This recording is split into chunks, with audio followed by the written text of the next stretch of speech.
ये है the monument man की सच्ची घटनाओं पर आधारित कहानी। एक ऐसी दास्तान जहां नाजी चोर, हाँ हिटलर के वो खतरनाक चोर, दुनिया की बेशकीमती पेंटिंग्स को चुरा रहे थे। कहानी शुरू होती है बेल्जियम से, जहां नाजी थीफ एक लाइब्रेरी में घुसकर अनमोल पेंटिंग्स उठाते हैं और अब उन्हें सुरक्षित रास्ते से हिटलर तक पहुंचाना चाहते हैं। इसलिए वे ऐसा रास्ता चुनते हैं जो पूरी तरह सुरक्षित माना जाता है। उधर दूसरी तरफ हमें हिटलर के जनरल की झलक मिलती है। वह इस वक्त पेरिस में है और एक ऐसी जगह जाता है जहां अनगिनत कीमती पेंटिंग्स रखी, सब की सब वही जिन्हें उसकी नाजी टीम ने चुराया है। जनरल जब इन पेंटिंग्स को देखता है तो उसकी आंखों में अलग ही चमक आ जाती है, जैसे उसकी लालच पूरी हो रही हो। वहीं फिल्म कट होती है एक आदमी पर, नाम है फ्रैंक। वह प्रेसिडेंट और सेना के कुछ बड़े ऑफिसर के सामने खड़ा होकर बताता है कि हमारे देश की अमूल्य पेंटिंग्स चोरी कर ली गई हैं। ये पेंटिंग्स सिर्फ आर्ट नहीं, हमारी संस्कृति, हमारी पहचान, हमारी धरोहर हैं और हमें हर हाल में उन्हें वापस पाना ही होगा। इस पर उसे बताया जाता है कि उसके लिए एक स्पेशल आर्मी यूनिट बनाई जाएगी। द मॉन्यूमेंट्स मैन और फ्रैंक उसका लीडर होगा। यह समय है 1943। वर्ल्ड वॉर अभी पूरी तरह खत्म नहीं हुआ था। टीम में कुल 6 लोग शामिल किए जाते हैं। यह सब वो लोग हैं जिन्होंने कभी न कभी वर्ल्ड वॉर 2 में हिस्सा लिया है, लेकिन इनकी खासियत है ये सब आर्ट की दुनिया से जुड़े लोग रहे हैं। कोई पेंटर था, कोई स्केचिंग में माहिर, और इन्हीं वजहों से इनको चुना गया था ताकि ये पहचान सके कि कौन सी पेंटिंग असली है और कौन सी नकली। टीम पेरिस पहुंचती है। वह वहां के आर्मी जनरल से कहती है कि हमें कुछ सैनिक चाहिए ताकि हम आर्ट वर्क को बचा सकें, पर जनरल साफ मना कर देता है। कहता है फ्रांस पर मुश्किल समय है, मेरी सेना मुझे चाहिए, मैं तुम्हारी मदद नहीं कर सकता। इसके बाद टीम फैसला करती है कि वे फ्रांस के उन हिस्सों पर ध्यान देगी जहां से पेंटिंग्स और मॉन्यूमेंट चोरी किए जा सकते हैं। हकीकत ये थी कि हिटलर ने फ्रांस का 45% हिस्सा कब्जा लिया था और अब जब जर्मनी कमजोर हो रही थी तो वह हर कीमती चीज चुराकर जर्मनी भेजना चाहता था। कहानी फ्रांस के उसी हिस्से में जाती है जहां जर्मन सेना का कब्जा है। यहाँ एक विशाल पुराना म्यूजियम है और यहीं काम करती है क्लेयर। रात को जब वह अपने घर पर होती है तो एक जर्मन ऑफिसर उसके घर आता है। वही ऑफिसर जिसके अंडर क्लेयर मजबूरी में काम कर रही है। वह क्लेयर को बताता है कि उसका भाई एलाइड फोर्सेस के साथ मिला हुआ था, इसलिए सुबह उसे मार दिया गया। यह सुनकर क्लेयर टूट जाती है। ऑफिसर चला जाता है। रात को उसे म्यूजियम से आवाजें आती हैं। जब वह पहुंचती है तो देखती है सारी अनमोल पेंटिंग्स गायब हैं, चोरी की जा चुकी हैं। वह देखती है कि सारी पेंटिंग्स ट्रेन में भर दी गई हैं और वही ऑफिसर उन्हें जर्मनी ले जा रहा है। क्लेयर उसे देख लेती है तो वे ऑफिसर उस पर गोलियां चलाता है, लेकिन क्लेयर उसकी पहुंच से काफी दूर होती है। असल में फ्रांस में जर्मनी की हार शुरू हो चुकी थी और एलाइड फोर्सेस कभी भी अंदर आ सकती थी, इसलिए नाजी ऑफिसर सब कुछ चुराकर ट्रेन से भागने वाले थे। अगले दिन एलाइड फोर्सेस वहां पहुंच जाती है, साथ ही मॉन्यूमेंट्स मैन की टीम भी। वे तय करते हैं कि वे अलग अलग ग्रुप्स में बढ़कर यूरोप के उन हिस्सों में जाएंगे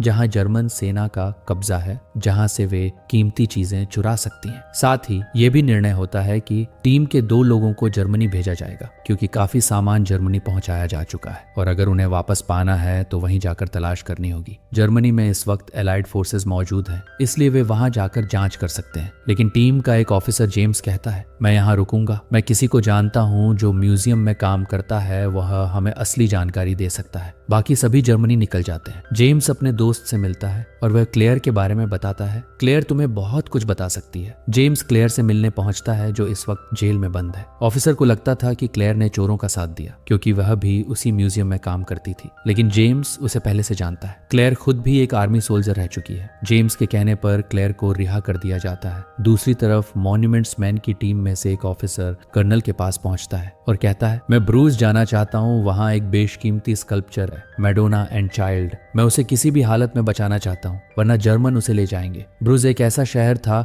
जो जर्मन के कब्जे में था, लेकिन अब जर्मनी वहां भी हार चुका था और उनकी सेना अपने घर लौटने लगी थी। कर्नल उसे रोकते हुए कहते हैं, मैं तुम्हें इजाजत नहीं दे सकता। अगर मैंने तुम्हें वहां सैनिकों के साथ भेजा तो जर्मन समझेंगे कि हम हमला करने आए हैं, दोनों तरफ से गोलियां चलेंगी और मैं नहीं चाहता कि मासूम लोगों की जान जाए। कर्नल कहता है, कल सुबह तक जर्मन वहां से चले जाएंगे, उसके बाद तुम जा सकते हो। लेकिन वह ऑफिसर मैडोना एंड चाइल्ड को बचाने के लिए बेताब था, इसीलिए रात को अकेले ही वह उस शहर में पहुंच जाता है, सीधे उस चर्च में जहां यह स्कल्पचर सदियों से रखा था। वह अंदर पहुंचकर पहुंचकर फादर से कहता है नाजी आने वाले हैं, वे मडोना की इस मूर्ति को लेकर भाग जाएंगे, हमें इसे अभी कहीं और छिपाना होगा। लेकिन इससे पहले कि वे कुछ कर पाते नाजी चोर अंदर घुस आते हैं। वे मडोना एंड चाइल्ड को अपने साथ ले जाते हैं और वहीं पर मॉन्यूमेंट्स मैन के उस बहादुर ऑफिसर को गोली मार देते हैं जो सिर्फ एक मॉन्यूमेंट, एक विरासत को बचाने आया था। उधर हिटलर एलाइड ऑफिसर्स को एक खतरनाक संदेश भेजता है, अगर तुमने मुझे मारने की कोशिश की तो मैं तुम्हारे सभी आर्टवर्क को आग लगा दूंगा, मैं सब नष्ट कर दूंगा। यह सीधी धमकी थी और जिस आर्टवर्क की बात हो रही थी वह इतने कीमती थे कि एलाइड फोर्सेस उन्हें किसी भी कीमत पर खोना नहीं चाहती थी। अब मॉन्यूमेंट्स मैन की टीम को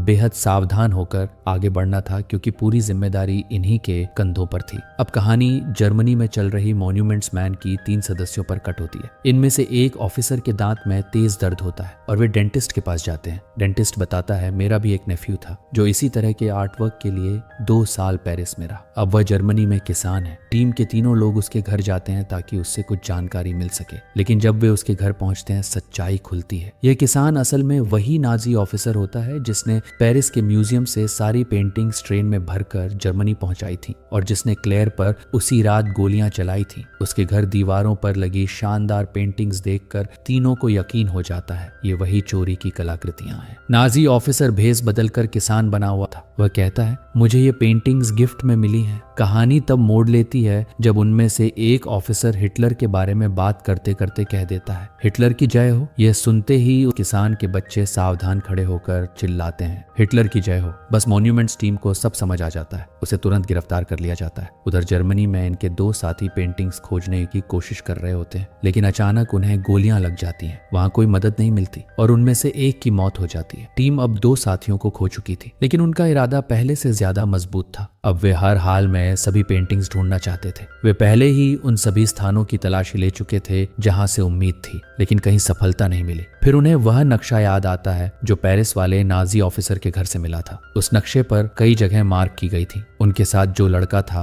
जो जर्मन और इंग्लिश दोनों भाषाएं जानता था, वह बताता है ये सब शहरों के नाम नहीं, इनमें से एक सॉल्ट माइन है, एक पोटेशियम माइन और एक कॉपर माइन। उन्हें शक होता है कि असली खजाना वो सारी चुराई हुई पेंटिंग्स शायद कॉपर माइन में छिपाई गई हूँ। वे तुरंत कॉपर माइन की ओर रवाना होते हैं। माइन बिल्कुल खाली थी, लेकिन वे हार नहीं मानते। टीम एक दीवार में ब्लास्ट करती है और जब वे दीवार के उस पार पहुंचते हैं उनकी आंखें थम जाती हैं। वहां हजारों की तादाद में पूरी यूरोप से चुराई गई अनगिनत बेशकीमती पेंटिंग्स रखी थी। तुरंत सैकड़ों सैनिक वहां पहुंचकर उन सभी कलाकृतियों को अपने कब्जे में ले लेते हैं और फिर यह खबर पूरे विश्व में फैल जाती है कि सदियों की कला सभ्यता की पहचान जो खो चुकी थी वह मॉन्यूमेंट्स मैन ने वापस पा ली है। दुनिया अब देख रही थी कि किस तरह मॉन्यूमेंट्स मैन की टीम ने वह कारनामा कर दिखाया। सदियों पुरानी वो बेशकीमती पेंटिंग्स वापस ढूंढ ली जिन्हें हिटलर के चोरों ने पूरे यूरोप से लूटकर गायब कर दिया था। इनकी खोज अभी खत्म नहीं हुई थी। टीम आगे बढ़ती है सॉल्ट माइन की तरफ। दरवाजा खोलते हैं, अंदर जाते हैं और पल भर में सबकी सांसें थम जाती हैं। यहाँ पेंटिंग्स नहीं थी,